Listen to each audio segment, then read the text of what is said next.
We start the first problem calculating power to accelerate a 200 kilogram car from 20 meters per second to 40 meters per second.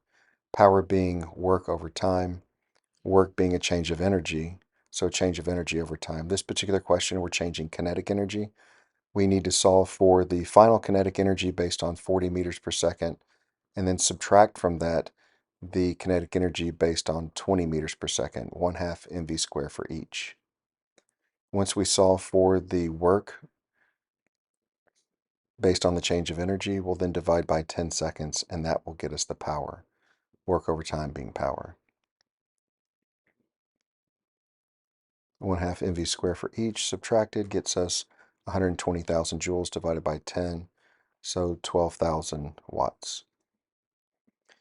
Mrs. Baker's car has a mass of 750 kilograms, going from 0 to 28.3 meters per second in 15 seconds. How much power? This one's just like number one, but easier because the initial kinetic energy was 0. So we can say the final minus 0, final minus initial, or basically the final kinetic energy divided by time once you simplify.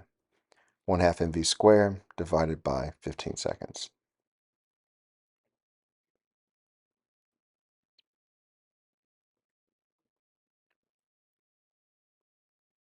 So I got 300,333.75 divided by 15, which gave me 20,022.25 watts. We have two workers. They're doing the same amount of work because they're both lifting 200 1-kilogram bricks, a distance of 1.5 meters.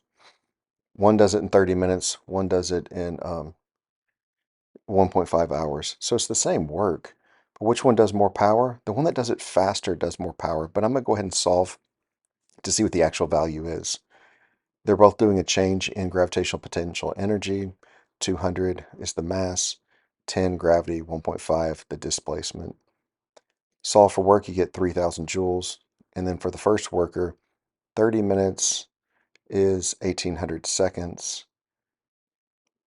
So when I divide that, I'll be able to get the power for worker number one, 1.67 watts.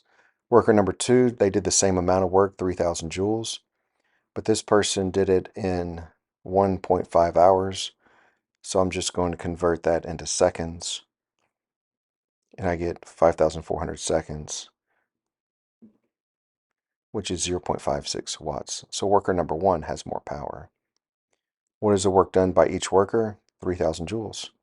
What is the power of each worker? 1.67 watts and 0.56 watts. A 300 kilogram mass is lifted from the ground 5 to 15 meters. What's the work done by the applied force? Mass, gravity, height. 300 to 10 times 15 is 45,000. What is the work done by gravity? It's the opposite. Force of gravity is down, displacement is up. There's no work done by, or the net work is 0 because the net force is 0. And the change of kinetic energy is 0. It wasn't moving before, and it's not moving after. A winch pulls a 30 kilogram load at a constant velocity 5 meters per second. How much power is exerted on the winch? Power is also force times velocity, so 30 times 10 gives my mass into a force. 300 times 5, 1,500 watts. How much work does the winch do in 20 seconds? We know work is force times displacement, so how far is it going to go in 20 seconds? If the velocity is 5 meters per second and it goes for 20 seconds, that means it's going to move 100 meters. So let me take my force, 30 times 10, and then my displacement, 100, and then multiply that.